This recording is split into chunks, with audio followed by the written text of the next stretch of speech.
will remember not only our original ANZACs, but all Australians, men and women who served and made sacrifices in various theatres of war.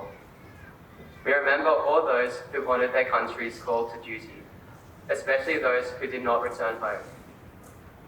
The Ode of Remembrance has been recited to commemorate wartime service and sacrifice since 1921. At the end, please all respond by saying, "Lest we forget." They went with songs to battle. They were young, straight of limb, true of eye, steady and aglow. They were staunch to the end against odds uncounted. They fell with their faces to the foe.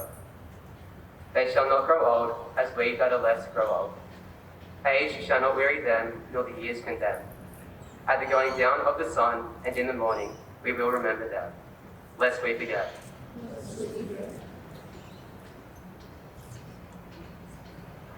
Good morning, teachers and my fellow peers.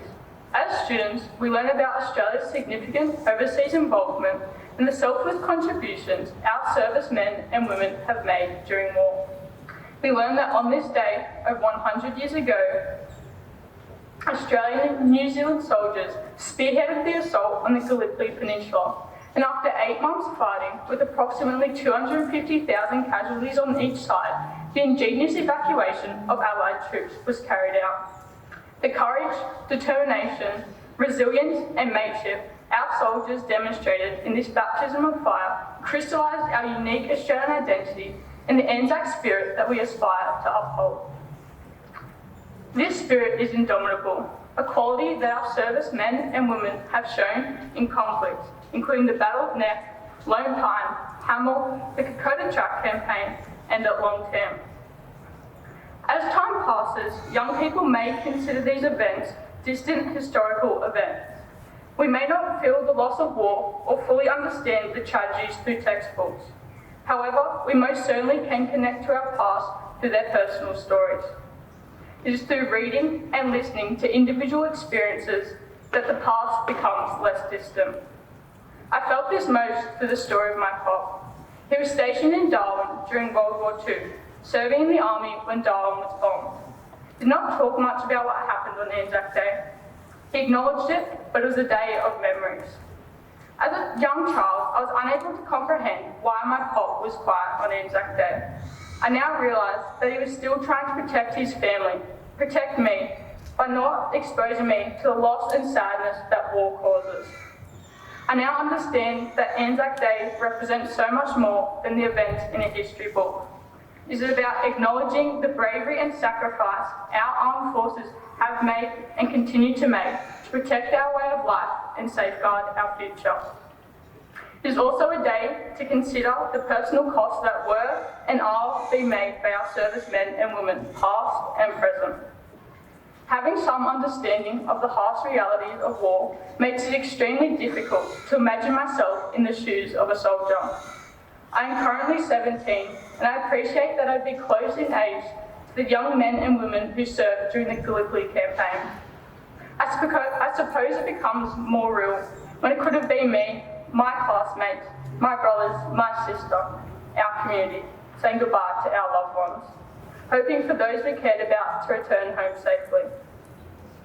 The more personal stories I've connected with, like my pops, the more deeply I've felt for what ANZAC Day means to so many.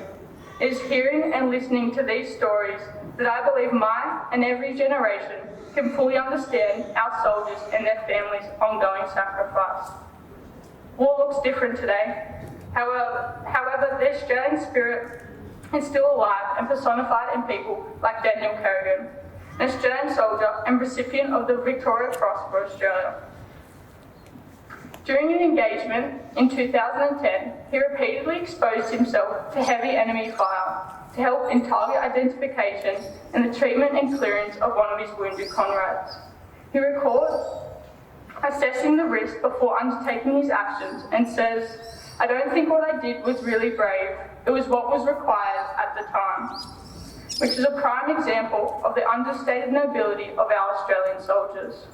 It is with this in mind that I would like to acknowledge our serving families currently and am grateful to the sacrifices they are making to protect Australia's sovereignty and protect those who are not able to protect themselves. I encourage you to listen, to read, to investigate and reflect on the contributions and sacrifices of our ANZACs, including the ultimate sacrifice that our ANZACs and armed forces have made and continue to make on our behalf. There are stories all around us which are there to be heard. These stories connect us all as Australians. They are a powerful lesson about our past, our present and our future, and they must not be forgotten. On this day of commemoration for those who served, died in wars, conflicts and peacekeeping operations, I would like to pay my respects to the thousands of Australians who through great courage risked their lives for our country. And finally, on behalf of my generation, I would like to say thank you. Thank you for the sacrifice each ANZAC and their families made to allow me to stand in front of you today and give me the freedom to live the life I do, lest we forget.